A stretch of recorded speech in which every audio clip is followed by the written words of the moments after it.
All right, let's jump right in. Imagine you get an urgent message from your most trusted mentor. It's not just advice, it's a whole playbook, a step-by-step guide for how to handle a massive crisis in your organization. Well, that's pretty much what the ancient text of First Timothy is. It's not some abstract philosophy, it's a super practical, high-stakes guide from a seasoned leader to his young apprentice who's right there on the front lines. In this one line, this is basically the mission statement for the entire letter. It lays it all out. The author is essentially saying, listen, I'm giving you the actual blueprint for building an organization that can not only survive pressure, but can stand as the unshakable foundation for a world-changing idea. It's huge. So let's really set the stage here. You've got the writer, an established leader, Paul, sending this letter to his protege, Timothy, who he clearly trusts a lot. But Timothy isn't just off starting some new, exciting project. No, he's been sent right into the heart of a crisis that's blowing up in the community at Ephesus. He's basically the guy sent in to put out the fires. And the stakes? They are incredibly high. The source material tells us that Paul had actually warned this exact community before, that it would be attacked from two sides.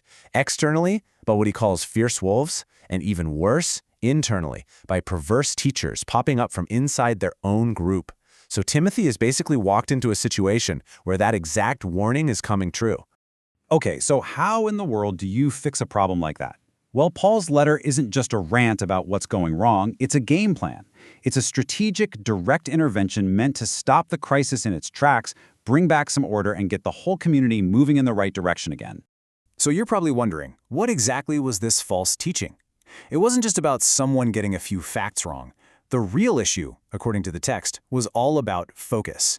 The people were getting completely sidetracked, going down these speculative rabbit holes, getting obsessed with things like myths and endless genealogies, and it was distracting everyone from what was truly important. And you can see the results were, well, pretty toxic. This kind of teaching wasn't just harmless fun. It wasn't building anyone up. It was tearing the community apart. It led to endless speculation and, as the text says, fruitless discussion, which is a great way of saying pointless arguments. And all that did was create deep divisions and ultimately chip away at the very faith they were all supposed to share. So what's the antidote to all this? If the wrong kind of teaching leads to division, then the right kind has to have a totally different goal. And the text couldn't be clearer about this. The point isn't to win debates or prove you're the smartest one in the room. No, the ultimate target, the bullseye, is love. A real, genuine love that comes from a pure heart, a clear conscience, and a sincere faith. Now, a huge part of the solution Paul offers is actually structural. He knew that to fight chaos, you need order. So he lays out this clear blueprint for what leadership should look like and how people should behave in their public meetings. The idea was that the right structure with the right people in place was absolutely essential for stability. So how do you build that structure? You start with the leaders. And when you look at the qualifications listed here, something really jumps out. It's almost all about character.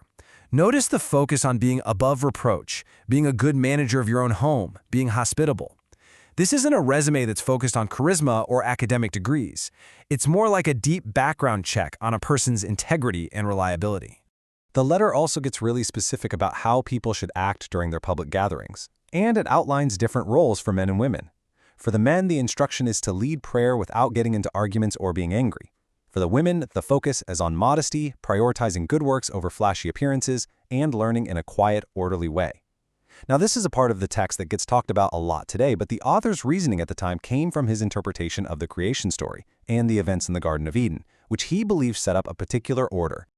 Okay, so you might be thinking, wow, that's a lot of rules. Why so much focus on structure, on leadership, on who does what? Well, the letter doesn't just give the how-to. It goes on to explain the ultimate why. There's a really big vision behind all these practical instructions. And here it is. This is the grand vision. All of these rules and structures had two main goals. First, to create a true household of God, a real community, and second, to be the pillar and support of the truth. Just think about that image for a second. A pillar doesn't just hold something up. It lifts it high and puts it on display for everyone to see.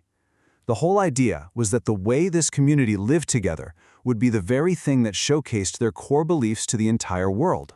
So what is this incredible truth that needed such a strong pillar to hold it up? The letter gives the answer in what scholars think was an ancient hymn, a short poetic creed that basically sums up the entire message.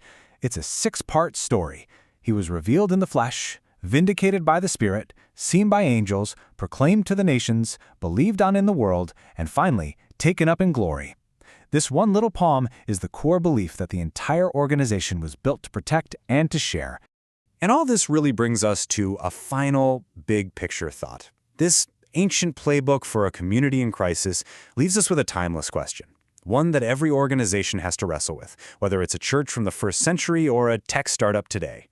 How do you create enough structure to protect the mission without accidentally crushing the individual spirit that gives the whole thing life in the first place?